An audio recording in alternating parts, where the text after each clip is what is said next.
우리 다 같이 주님의 기도 드리면서 수요 기도에 주님께 드리겠습니다.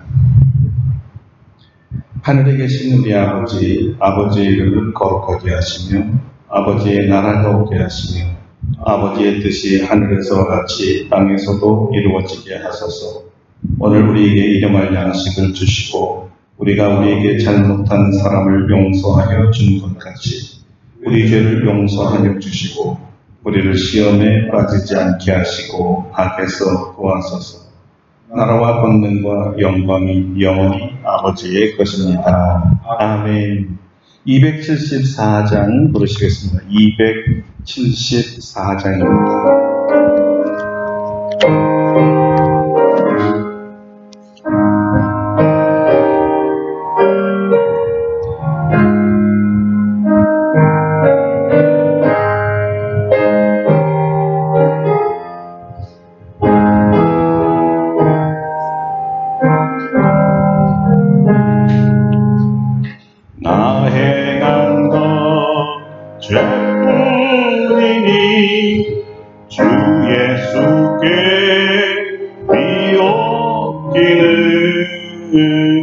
나의 몸과 나의 마음을 정결하게 하옵소서. 물 가지고 날 씻든지 물 가지고 태우든지 내 안과 바다 끄사 내 모든 죄 멸하소서. 내 얻은 늘 밝히시니 참 기쁘고 고마우나 이보다 더 원하노니 정결한 맘 주옵소서. 물 가지고 날 씻든지 물 가지고 태우든지 내 안과 바다 끄사 내 모든 죄 멸하소서. 정결한 맘 그 속에서 신령한 빛 비치오니 이러한 맘 나 얻으면 눈까지 더 밝으리라. 물 가지고 날 씻든지 물 가지고 태우든지 내 안과 바다 끄사 내 모든 죄 멸하소서. 못된 행실 다 고치고 악한 생각 다 버려도 주 앞에서 정결하고 자랑치면 못하리라. 물 가지고 날 씻든지 물 가지고 태우든지 내 안과 바다 끄사 내 모든 죄 멸하소서. 아멘. 오늘 말씀을 위해서 예배를 위해서 동성으로 기도드리겠습니다. 성령님 이 자리에 오셔서 우리에게 깨닫는 은사를 주시고 말씀의 은혜가 되게 하시고 말씀을 통해서 주신 이 진리대로 살 수 있게 되는 또 복음을 전하는 자와 듣는 자의 마음을 주장해 달라 다 같이 통성으로 기도합니다. 오늘도 우리로 하여금 수요예배, 수요기도회로 불러주신 하나님께 감사를 드립니다. 오늘 우리가 하나님 말씀 듣기를 원합니다. 성령님 이 시간에 함께 하셔서 주님이 주신 말씀을 담대하게 전할 때 성령의 권능으로 원하는 설교자와 듣는 모든 회중이 은혜를 받기를 원합니다. 성령께서 우리의 길을 밝혀주셔서 깨닫게 되어주시기를 원합니다. 말씀으로 우리의 모든 아버지 영안을 열어주시기를 원합니다. 우리를 바라보기를 원합니다. 우리 안에 있는 특별만한 죄라도 깨닫게 하여주시고 주님 앞에 토해내고 아버지 회개함으로 참된 용서를 받게 하시고 변화된 삶을 통하여 우리 거룩한 삶이 되고 하나님께 영광 돌려지기를 원합니다. 아버지 하나님, 죄 가지고는 주님 앞에 나아갈 수도 없으며 죄인이 하나님 앞에 사용받을 수도 없습니다. 주여 우리를 죄로부터 정결케 하사 주님이 귀히 쓰시는 그릇이 되도록 축복해 주시옵소서. 감사드리고 예수님의 이름으로 기도드립니다. 아멘. 오늘 우리에게 주시는 말씀은 누가복음 3장입니다. 누가복음 3장 7절로 14절까지 보겠습니다. 누가복음 3장 7절로 14절, 오늘 누가복음 강의 12번째 시간입니다. 네, 다 같이 한 목소리로 7절부터 읽겠습니다. 요한이 세례받으러 나오는 무리에게 이르되 독사의 자식들아 누가 너희에게 일러 장차 올 진노를 피하라더니 그러므로 회개에 합당한 열매를 맺고 속으로 아브라함이 우리 조상이라 말하지 말라. 내가 너희에게 이르노니 하나님이 능히 돌들러도 아브라함의 자손이 되게 하자. 이미 도끼가 나무 꼬리에 놓였으니 좋은 열매 맺지 아니하는 나무마다 지켜 불에 던져지리라. 무리가 물어 이르되 그러면 우리가 무엇을 하리까? 대답하여 이르되 옷 두 벌 있는 자는 옷 없는 자에게 나눠줄 것이요 먹을 것이 있는 자도 그렇게 할 것이니라 하고 세리들도 세리를 받고자 와서 이르되 선생이여 우리는 무엇을 하리까?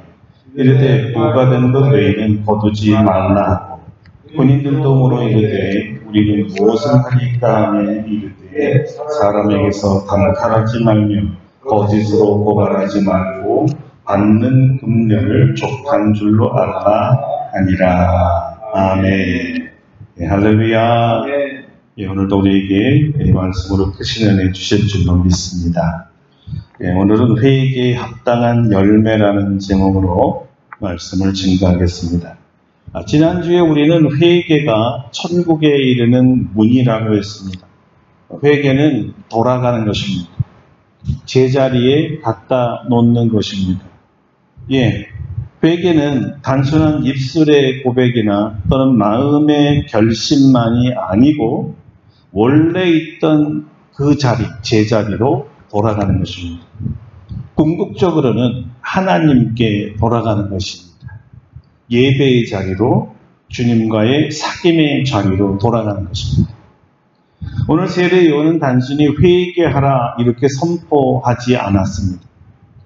요한은 아주 구체적으로 회개가 무엇인가를 말하고 있습니다. 그 회개가 진정한 회개였다면 회개의 증거가 있어야 한다는 것입니다. 그 증거를 요한은 회개의 열매라고 불렀습니다. 그 열매 앞에요, 아주 중요한 형용사 하나가 있는데요. 합당한이란 말입니다. 다시 말해서 회개에 합당한 열매를 맺으라 했습니다. 이 합당하다는 말의 원래의 의미는 이 저울로 무게를 달다라는 말에서 나왔다고 합니다. 예를 들어 훔쳐간 물건이 100kg이면 100kg 그대로 갚아야 한다는 것입니다. 그런데 구약의 전통법에 의하면 이 배상법이 있는데요. 원래 거 다 갚고 거기에 4분의 1을 더 올려주라고 했습니다. 이런 배상법을 실천한 아주 유명한 사람 중에 하나가 여러분이 잘 아는 삭개오라는 사람입니다. 세리였죠. 로마의 식민지에서 가난하게 사는 동포들의 세금을 부당하게 거두어 부자가 된 사람입니다. 이 사람이 예수님을 만나더니 자신의 죄를 회개하고 자신에서 이런 말을 했습니다. 주여 보시옵소서, 내 소유의 절반을 가난한 자들에게 주겠사오며 만일 누구의 것을 속여 빼앗은 일이 있으면 네 갑절이나 갚겠나이다. 자, 구약 전통 배상법에 의하면 원래 것의 4분의 1만 갚으면 되는데 4배를 갚겠다는 것은 원래 법보다 10배를 더 갚겠다는 뜻이겠죠. 이 말을 듣고 주님은 정말 너무 크게 기뻐했습니다. 오늘 이 집에 구원이 이르렀도다. 이 사람도 아브라함의 자손이야. 그 앞에서 구원을 바로 선포해 주신 것입니다. 모든 사람 앞에서 진정한 회개를 한 이 삭개오를 칭찬까지 하셨습니다. 누가에 의하면 이 4배로 갚는 이 삭개오의 회개야말로 회개에 합당한 열매, 진정한 회개라고 보았던 것입니다. 누가의 회개관을 보여주는 많은 비유들이 누가복음에 기록되어 있는데요. 그 중에서 가장 유명한 것이 여러분이 잘 아는 탕자의 비유입니다. 아버지의 유산을 가지고 아버지를 떠나 호랑방탕하게 살면서 아버지로부터 받은 유산을 모두 다 날렸던 탕자 이야기죠. 이 아들이 돼지 감자를 먹으며 눈물을 흘리고 통회했습니다. 이런 것이 아니었는데, 아버지 집을 떠난 것이 아니었는데, 아버지 가슴을 그렇게 아프게 해서는 안 되는 것이었는데 후회하며 누이침으로 가슴을 많이 쳐서 아마 이거 시퍼렇게 멍들었을 거예요. 그러나 아들은 한탄만 하고 아파만 하지는 않았습니다. 이 아들은 자기가 비록 아버지께 죄를 지었지만 아버지께 돌아가야만 자기가 살 수 있다는, 아버지만이 내가 살 길이라는 것을 깨달았습니다. 그래서 작정하고 아버지께 돌아가기로 한 거죠. 무슨 야단을 쳐도 아버지가 재산을 탕진한 것 때문에 어떤 형벌을 내리시더라도 달게 받으리라 다짐하면서 결심하면서 아버지께로 돌아갑니다. 왜 아버지께로 돌아갔을까요? 어떻게 이 아들은 아버지께 돌아갈 마음을 가졌을까요? 이 아들에게는 하나의 희망이 있었습니다. 그 희망은 아버지에 대한 믿음이었습니다. 무슨 믿음이었을까요? 자기에게 재산을 다 줄 정도로 자기를 사랑하시는 아버지였기 때문에 비록 이 모든 것을 탕진했어도 자기가 돌아가기만 하면 반드시 아버지께서는 자기를 받아줄 거라는 믿음이었습니다. 용서에 대한 확신이었죠. 아버지는 날 용서해 준다, 날 받아주실 거야, 이런 믿음이 있었기 때문에 돌아갈 수 있었던 거죠. 자, 이 확신이 아들로 하여금 아버지께 돌아가게 한 건 맞습니다. 예수님은 이 비유를 통해 우리 하늘 아버지께서도 용서의 아버지이시기 때문에 하나님의 자녀들이 무슨 죄를 지어도, 얼마나 대역한 죄를 지었어도 회개하고 다시 아버지께 돌아만 온다면 반드시 용서해 주시는 아버지라고 가르쳐 주신 것입니다. 문제는 하나님이 아니라 우리지. 우리의 문제는 뭡니까? 회개하지 않는다는 것입니다. 첫사람 아담과 그의 아내 하와, 이 두 사람이 가장 불쌍한 죄가 뭐냐면요, 죄를 짓고도 회개하지 않은 것이었습니다. 그의 아들 가인이 있었죠. 가인은 아버지로부터 회개를 배우지 못했습니다. 그래서 동생을 쳐 죽여놓고도 아버지처럼 역시 회개가 없습니다. 하나님께서는 아담을 용서해 주려고 가죽옷까지 지어 입혀주셨고요. 이 가인을 용서해 주시려고 그의 생명을 모든 타인으로부터 보호해 주시겠다고 약속을 해 주셨는데도 불구하고 가인, 아담 회개가 없었습니다. 결과가 어떻게 됐을까요? 에덴에서 쫓겨났고 땅에서 유리하는 자가 되었던 거죠. 그냥 죄만 안 짓고 에덴에 있었으면 영생토록 그곳에서 나는 모든 실과를 마음껏 먹고 살 수 있었는데 땅에서 땀 흘리며 유리하고 방황하는 자가 된 것입니다. 예수님의 제자들은 완전한 사람들이 아니었습니다. 불완전한 사람들이었죠. 하나같이 허물이 많았고요. 또 사고도 많이 쳤습니다. 성품도 그렇게 좋지 않았고 출신도 좋지 않았습니다. 그래서 그런지 귀족은 12명 중에 한 사람도 없었습니다. 그 사람들을 주님이 사랑하셨습니다. 제자로 받아주셨습니다. 3년 동안 훈련시켰습니다. 사도라고 불러주셨습니다. 사명도 주셨습니다.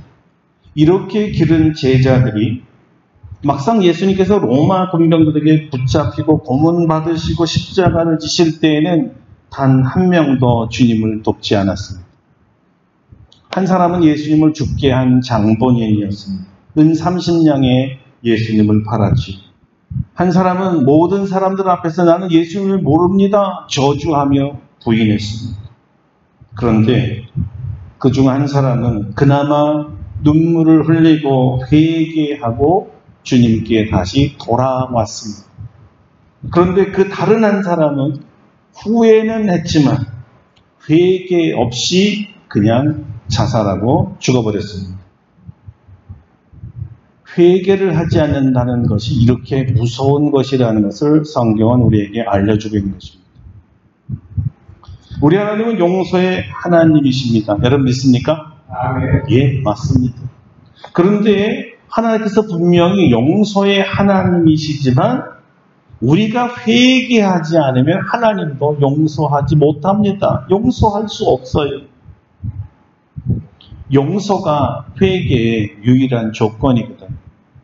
이 회개. 요한이 죄의 용서를 위해 회개하라고 외쳤을 때 그 중에 이런 사람들이 있었으면 무슨 회개를 하란 말이야. 너 같은 사람들이나 저 천민들이나 회개하는 거지 나 같은 사람이 무슨 회개를 해. 이렇게 빈정대는 사람들이 있었습니다. 요한의 회개 설교에 감동을 받고 죄를 회개하고 세례를 받으러 많은 사람들이 요단강으로 몰려들었습니다. 그런데 세례 요한이 세례를 받기 위해 모인 그 무리들 중에는요, 다른 사람들, 그 사람들을 보면서 또 다른 그룹들은 엄청나게 욕을 퍼부었어요.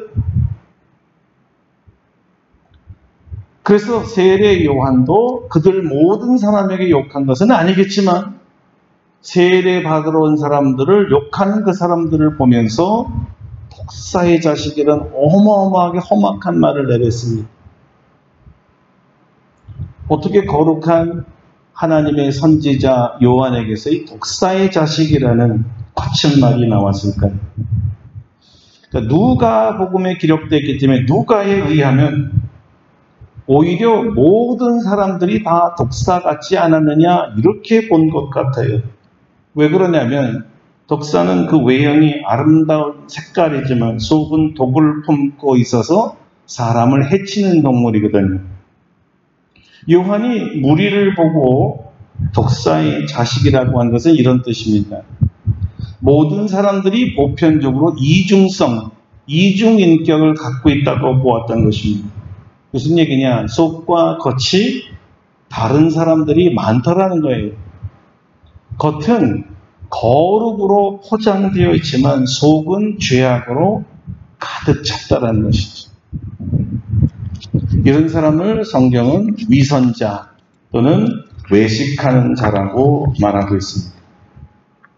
그래서 어떤 의미에서 보면 죄인은 모두가 거룩을 가장한 위선자라는 뜻이죠.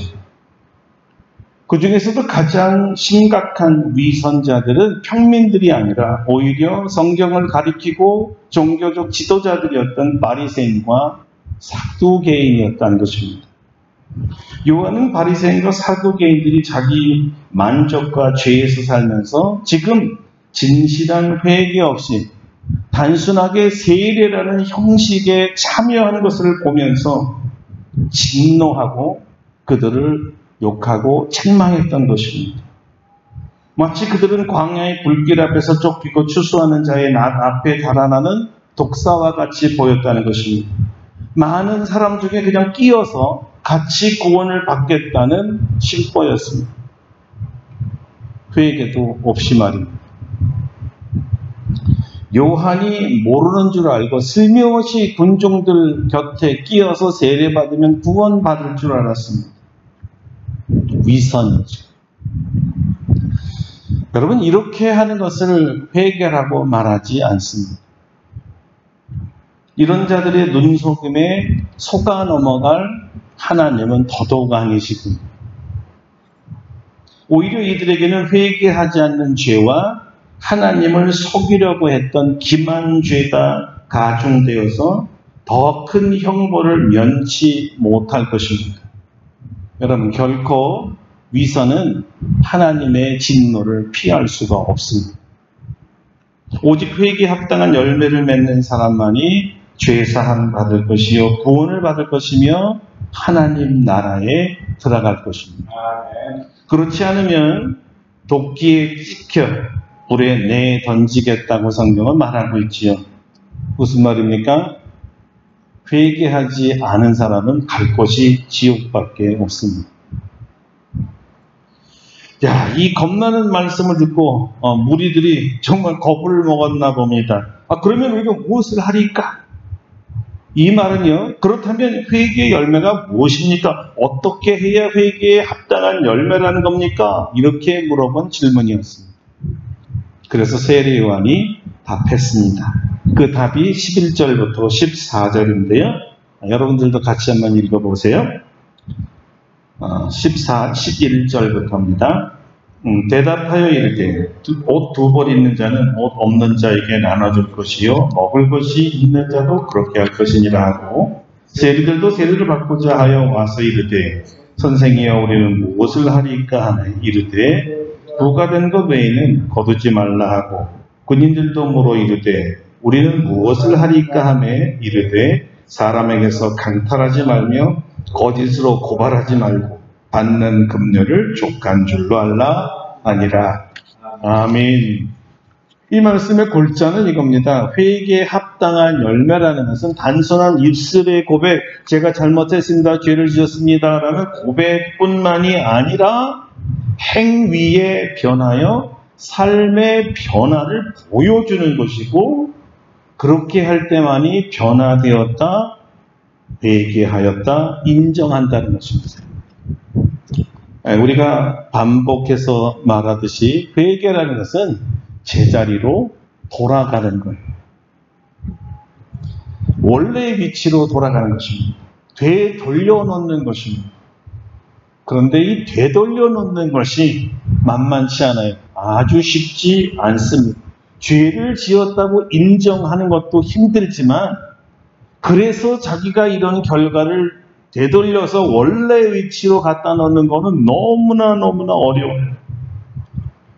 왜냐하면 자기가 그것을 죄를 짓는 동안 그 기간만큼 유익을 누려왔던 것입니다. 그리고 이젠 자기의 삶의 한 부분이 되어버렸던 거예요. 의식하지 못할 정도로 깊숙이 몸에 배어 있습니다. 그리고는 시간이 지나면 그를 죄라 여기지도 않습니다. 오히려 좋고 즐기죠. 그런데 제자리로 돌려놓으라. 이거 상당히 곤란한 겁니다. 내가 지금 누리고 즐기고 있는데 되돌려놓으라니요. 그냥 인정만 하면 되는 거 아닙니까? 보통 여기서 끝나기 쉽다는 거죠. 왜요? 힘드니까. 되돌리는 게 싫으니까.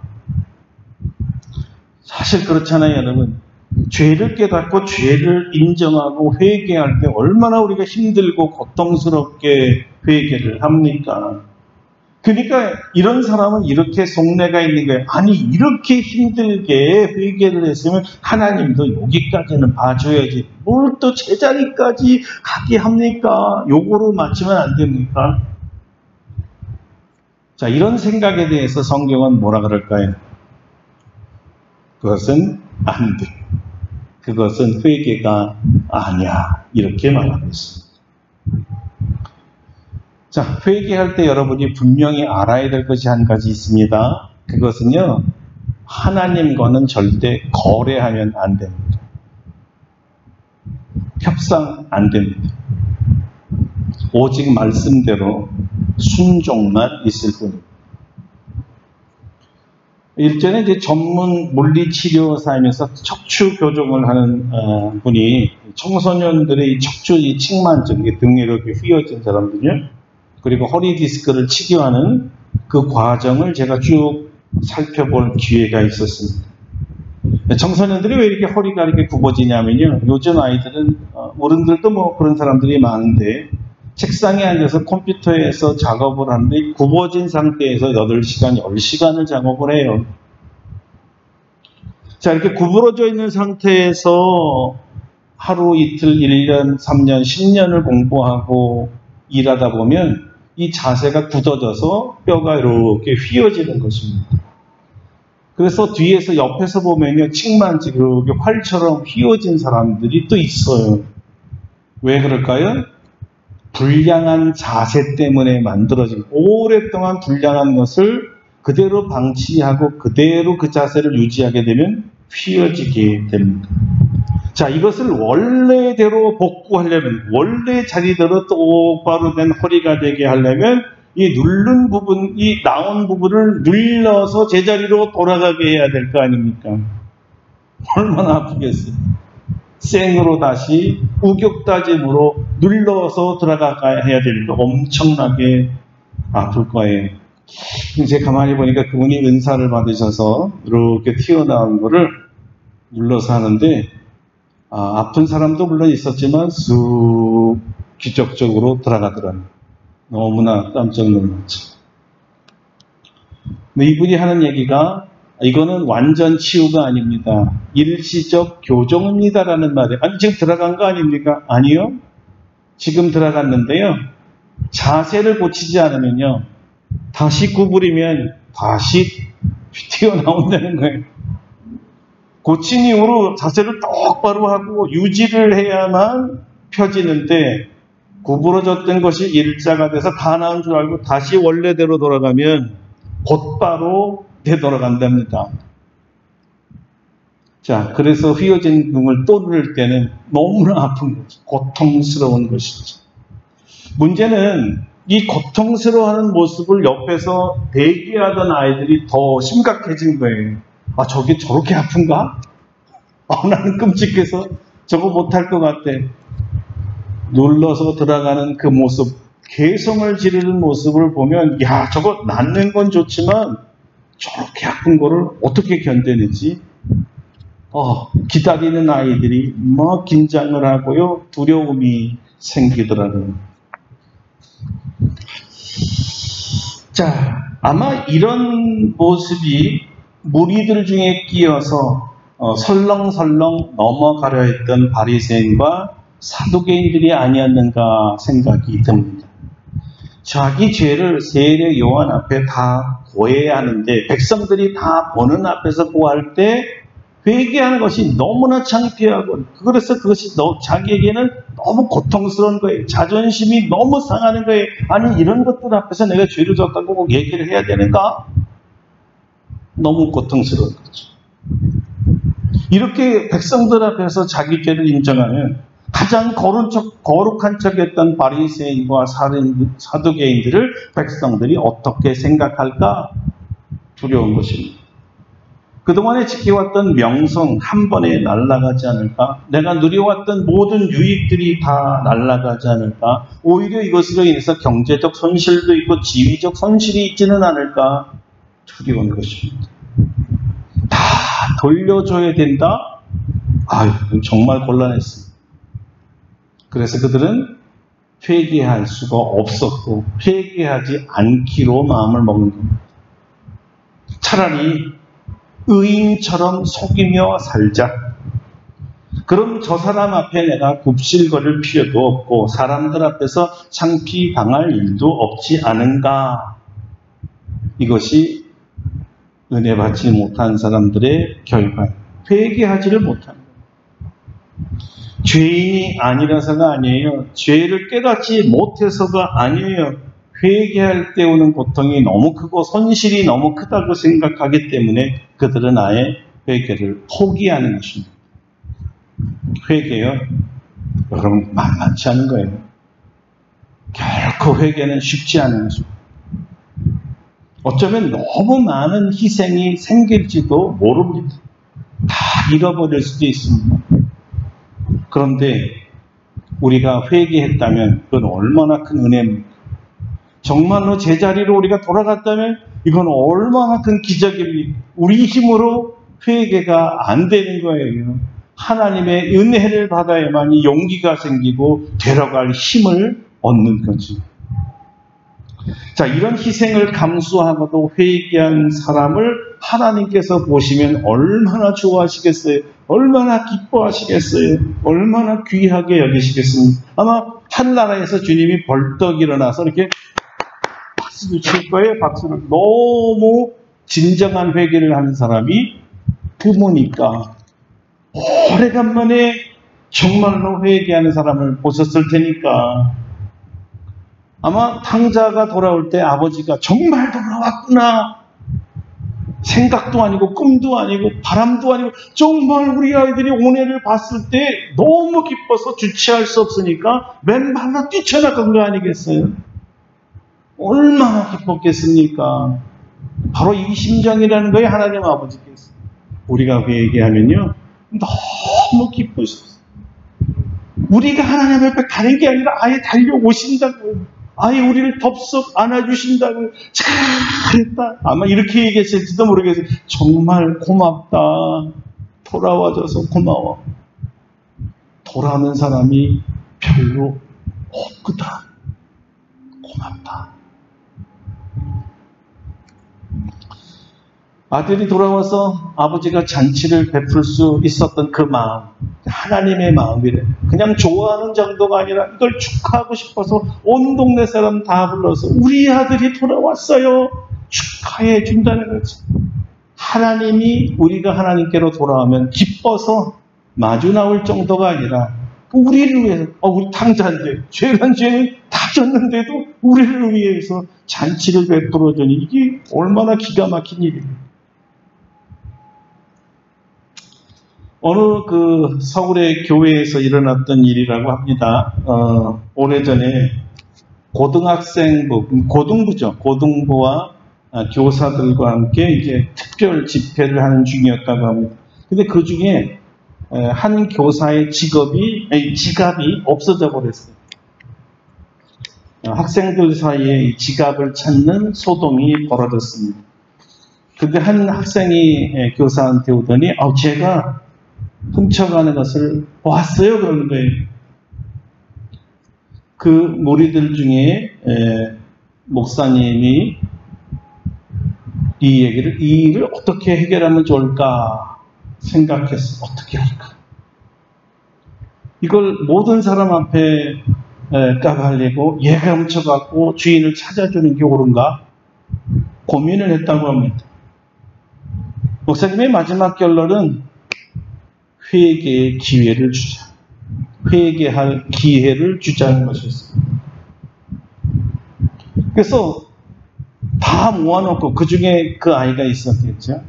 그냥 회개하고 죄사함 받으라는 말씀을 전했다는 거예요. 그러면 양심이 있으면 그 말씀을 듣고 회개하겠지 이런 마음이었죠. 그런데 목사님의 기대와는 달리 아무도 회개가 없었습니다. 그리고 집회는 끝나고 며칠이 지나도록 아무 일도 일어나지 않았어요. 그래서 목사님께서 내가 잘못 생각했나? 그때 따끔하게 일벌백계로 교육을 했어야 됐나? 약간 실망하는 마음이 들었다고 해요. 그렇게 시간이 지나가던 어떤 날 편지 한 통이 왔습니다. 그런데 발신인의 그 이름이 아무 개가 아니라 도둑, 이렇게 해서 편지가 덩날 나왔어요. 도둑이 보낸 겁니다. 내용은 이렇습니다. 남친, 요즘 애들은 남친이라 그러죠. 남자친구에 만난 지 100일을 기념해 주기 위해 선물을 사고 싶었어요. 죄송합니다. 남자친구 선물을 해주려고 선생님 지가 훔쳤다는 얘기입니다. 이 여학생은 그동안 정말 교회를 열심히 다닌 친구였어요. 그러니까 신앙심이 있는데 이 범죄를 저지르고 나서는 어떻게 하나, 큰일 났네. 목사님은 회개하라고 설교하고 이제 다 알았던 것 같은데 어떻게 할까? 자기 이 선생님의 지갑을 훔친 이 팔을 자르고 싶은 마음까지 들었다는 거예요. 너무 괴로웠어요.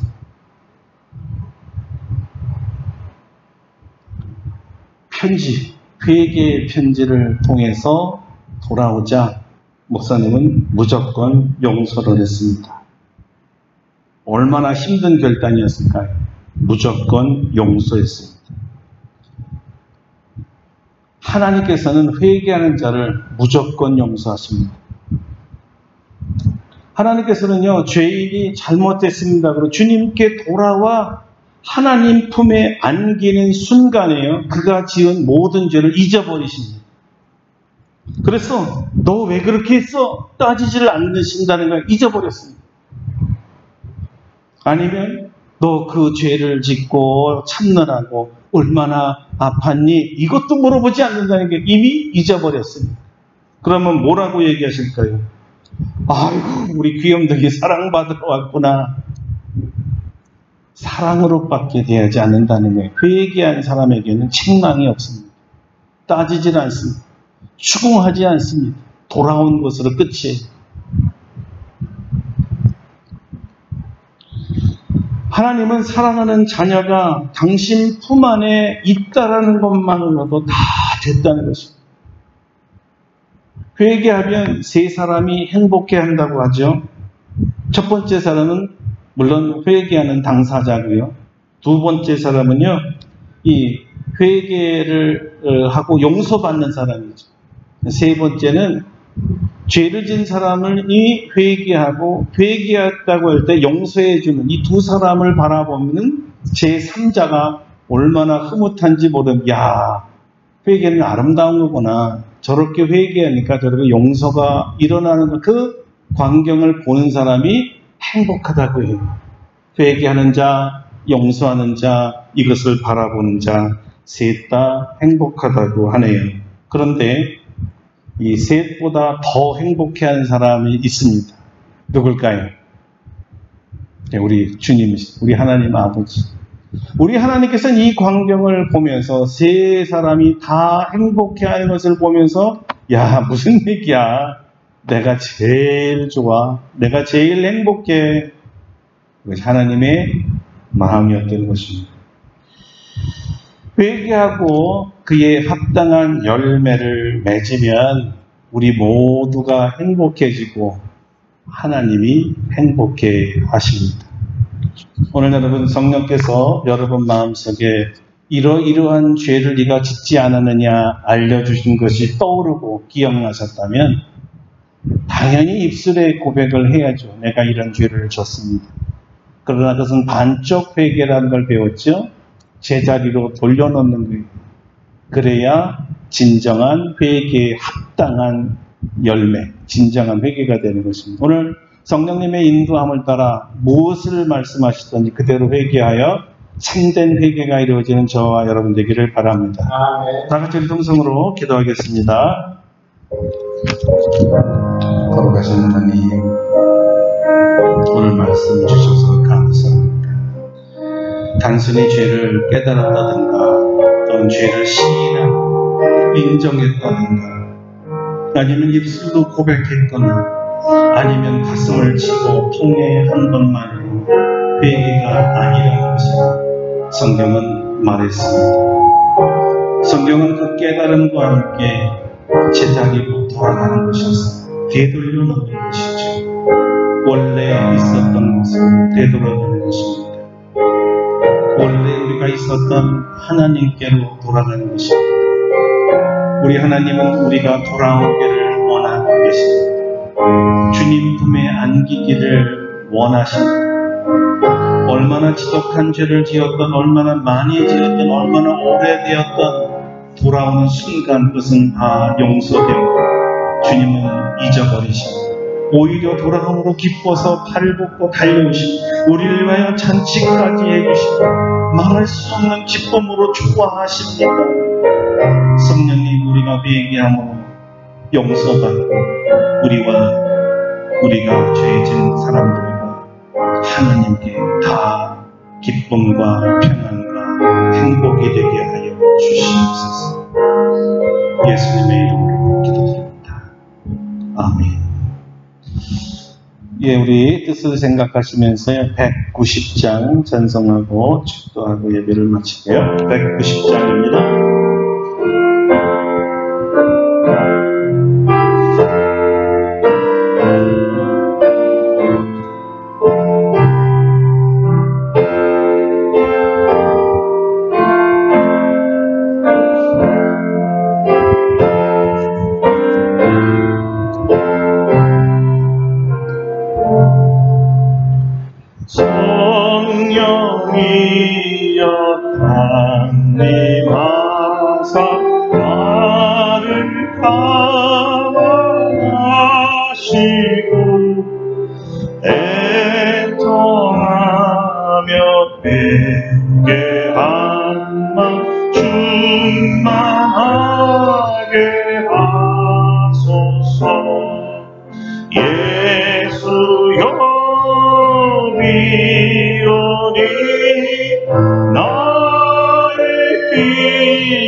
애통하며 회개함과 충만하게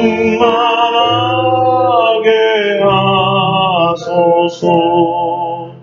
성령이여 강림하사 크신 권능 주소서.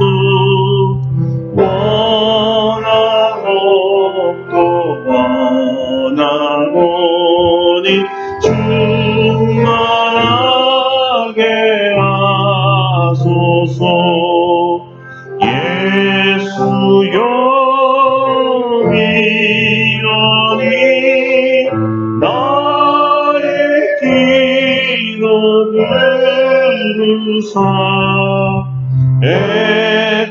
애통하며 회개한 맘 충만하게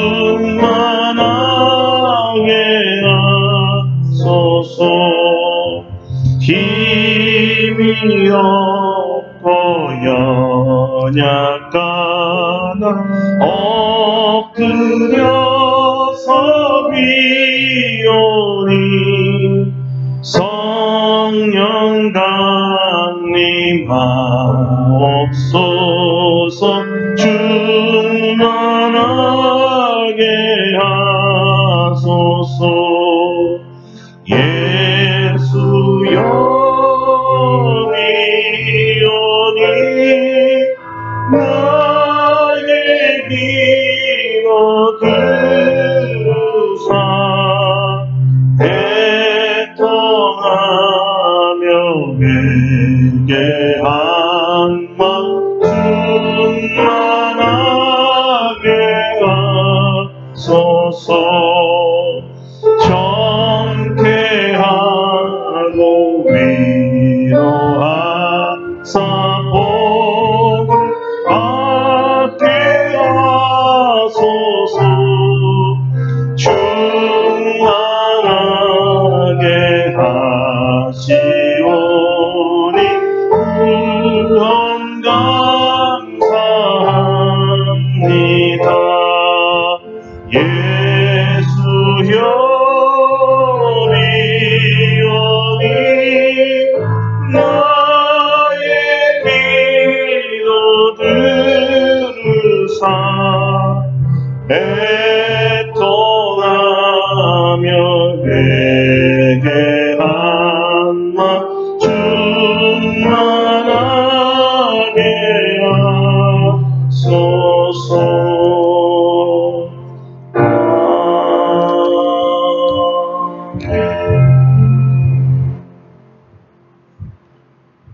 이제는 우리 주 예수 그리스도의 은혜와 하나님 아버지의 놀라우신 사랑하심과 성령의 교통하심이 죄를 짓고 성령의 역사로 죄악을 깨달으며 통회하고 자복하고 마지막 회개에 합당한 열매까지 맺어서 이 완전한 회개로 주님으로부터 용서받고 하나님의 품에 안기고 하나님을 기쁘게 하고 하나님의 자랑거리가 되기를 원하는 마음으로 나아가는 사랑하는 모든 성도들 심령 위에와 우리 아름다고 복된 교회 위에와 세상에 있는 모든 하나님의 자녀들 위에 이제로부터 영원토록 함께 하시옵기를 간절히 축원하옵나이다. 아멘. 할렐루야. 감사합니다. 예, 하나님께 감사와 영광에 감사하겠습니다. 고맙습니다.